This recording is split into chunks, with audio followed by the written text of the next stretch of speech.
Hello everybody and welcome back. So today I decided to do a video response. I debated if I was going to do this one because it is a bit of a sensitive topic.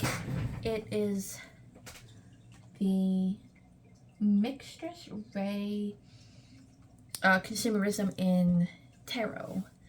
I watched it just the other day and I was thinking on what my thoughts exactly were. So I just put this little deck out here so that we have something to kind of look at because I don't put the camera on myself. And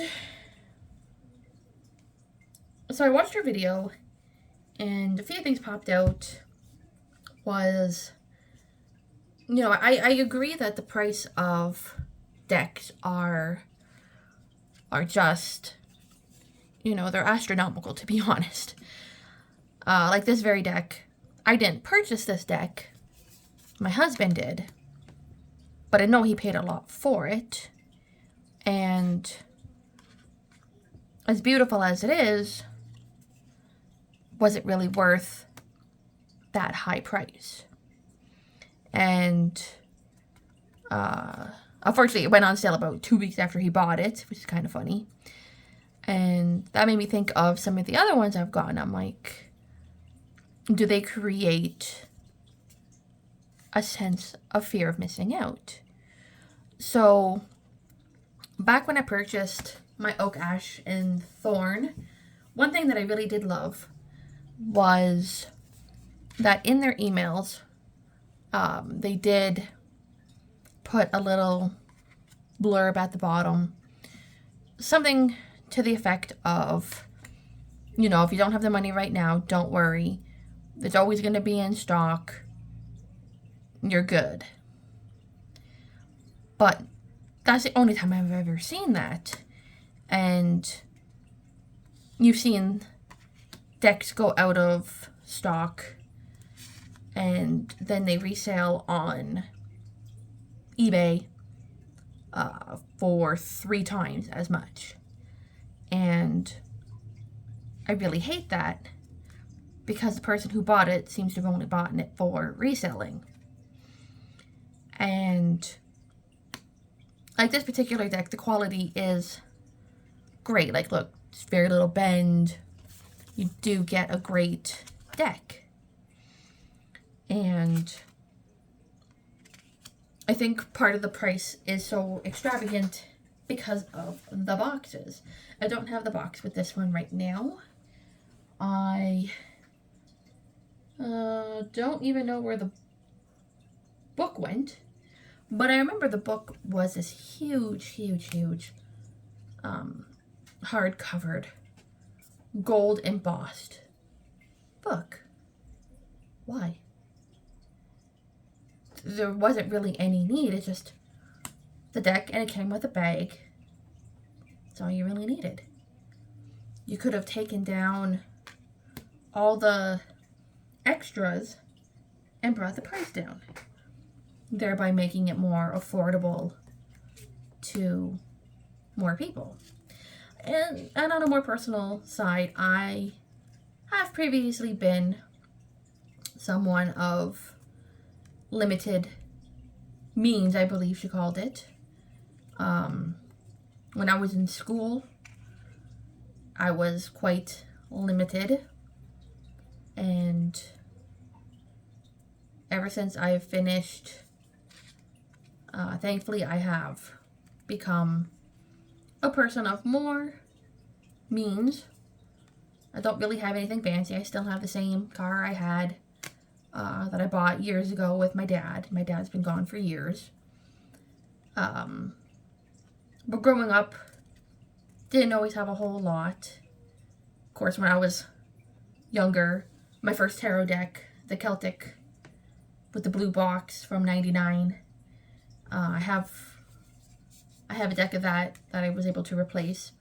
It honestly cost $25 Canadian. Now to get a deck for $20, you have to buy a replica, which was kind of funny. After I watched this video, a video of replica bags came up. And that got me thinking about how the replicas impact the purses. So the way she explained it was that because it was so inundated with replica purses, that the actual cost of the bags has raised exponentially. That made me wonder if maybe all the replica decks from Wish, Temu, all those ones, I'm not sure what all of them even are, but if that has been contributing to why the real decks, as we'll call them, are so expensive. And the last time I got a replica, it was actually on point of a real one. So I'd gotten this one because of Cosmos, and because I didn't want him to eat my good cards, which he probably will. And when I'd opened it, even though I knew it came out of the Temu bag, like the case was the two-piece case that pulls apart, it had the embossing, the cards were great quality. I'm like, maybe not great, they were good quality. And I was like, wow, they've really stepped up. You know, it's like the AAA bags. I keep going back to that example. That's the only one I can kind of think of.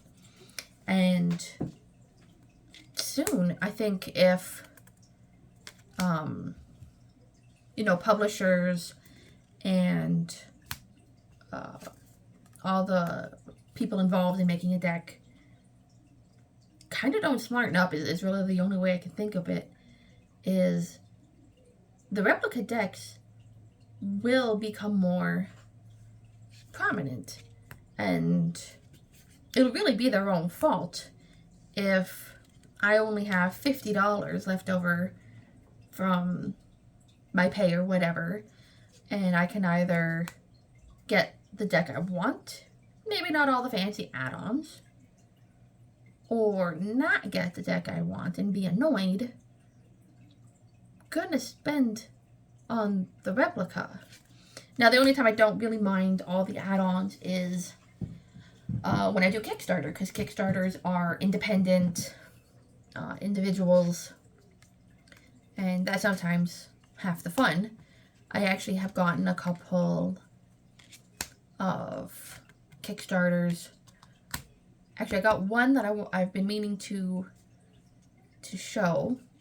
It's a little cryptid. I just haven't had a chance because it's up on a shelf. And I got the Winnie the Pooh, so I'm waiting on that. And a few others. But some of the fun with those ones is getting all the little add-ons that no one else will ever get. They may make the deck again, a second or third edition, whatever. But all those little things you got, only the OG people get to have them. So I don't mind that too much. But, so for consumerism, I'm probably pretty bad. Not even gonna lie, not even gonna joke, even though I'm laughing. When we got Cosmos, I packed up all my decks. They were scattered through the apartment. I had some in the bedroom, some in the back room. They were in the living room. I opened the drawer and they were there. They were everywhere. I packed them all up. I had 6 plus 53-liter Rubbermaid containers stuffed to the eyeballs. I don't even know what decks I actually own anymore. And I still buy more. So, whether or not you want to call that a shopping addiction or consumerism, I don't know. I must have bought each of them for a specific reason. I do have several indie decks. But before, my shopping thing, oddly enough, was makeup. And I have a whole wall full of it. And somehow or another, it seems to be almost more socially acceptable that you buy, you know, $300 worth of makeup from Sephora, we'll say. And that's fine. Nobody really seems to bat an eye sometimes. But if you want to buy, you know, 3 decks for the same amount, there's something wrong with that. And I do have some palettes that were $300. Natasha Denona, I bought that one. I'll have 2 of hers. That's like $500 right there. And they'll go bad. They will probably go bad before I use them. I have to wear a face mask at work, so I thought we were getting rid of them, but I guess we're not. But I sweat. I don't want to look like a raccoon, so I just don't wear it. So I would rather, you know, buy a deck or 2 or whatever, and if you take good care of them, they can last for years. I've seen people having decks from the 70s in some of my pre-loved groups, and they're not perfect. You can tell they're old, but they're still cute, and you can still use them. You want to use makeup from the 1970s? No, probably not. So one example that I have is, this is old, not even really old, but it was loved. You can tell it was pre-loved. I got it like that, and the cards are still fabulous. I got it from the thrift store. I found it just randomly. So that can sometimes be a place if you have, you know, limited means to get it. And this is where I'm probably going to get into trouble, possibly with YouTube, possibly with people. I don't know. I really don't like people playing victim cards. So, I don't know if this is true, but somebody may have mentioned that, you know, some people may have different abilities, which is fine. But if you clearly have a job, you more than likely are able to do maybe something in the same line.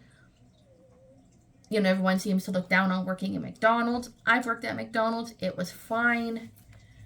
But if I want a deck that costs a lot, like the Winnie the Pooh, that was a paycheck. You know, that was a pretty penny.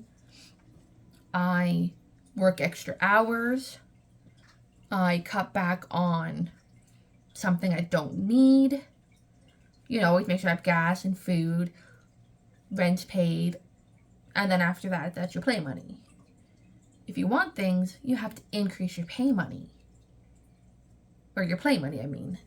And I know people who have, you know, their own personal struggles of learning or reading or anything, and they still work towards making sure they have the things that they want, that they find enjoyment in.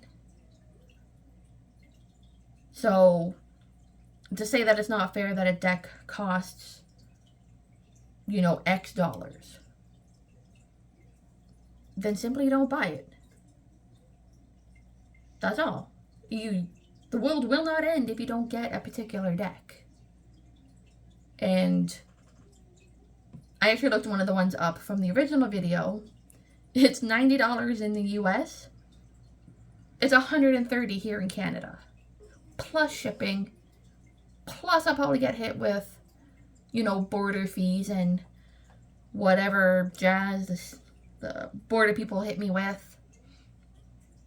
And personally, I don't even like the deck. I don't know what the jazz about it was. I looked at it, I'm like, it doesn't vibe with me. And that's fine. If a deck doesn't vibe with you, if the price doesn't vibe with you, you can just move on. You can get a $10 Rider-Waite. Still a deck. You can still read and do what you wanted with it. You just don't have any of the fancy bells and whistles. And And if it's something you want, you can either work towards it or find alternate ways of finding the funds. That's personally how I see it. I have turned down decks that I thought were just ridiculously priced.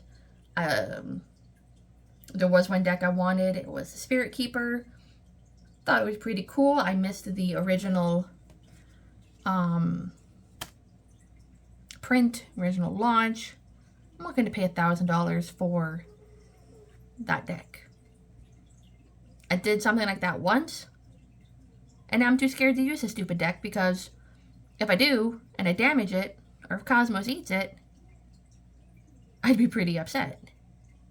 Which is why I kind of like having my fakes, because if he eats it, well, that's $5. No biggie.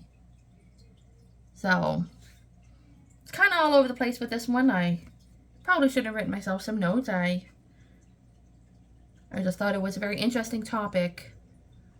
And from somebody who has six Rubbermaid containers full of them, if I could, I'd probably go live and be like, somebody call out a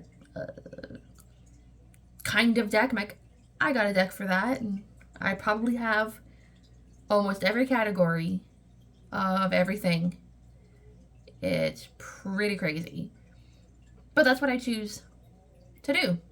That's what I want to spend my money on, and that's okay. So again, I'm kind of all over the place with this one. Sorry about that. Hopefully nobody really gets too offended by me or what I have to say. So I guess I'll see you guys next time.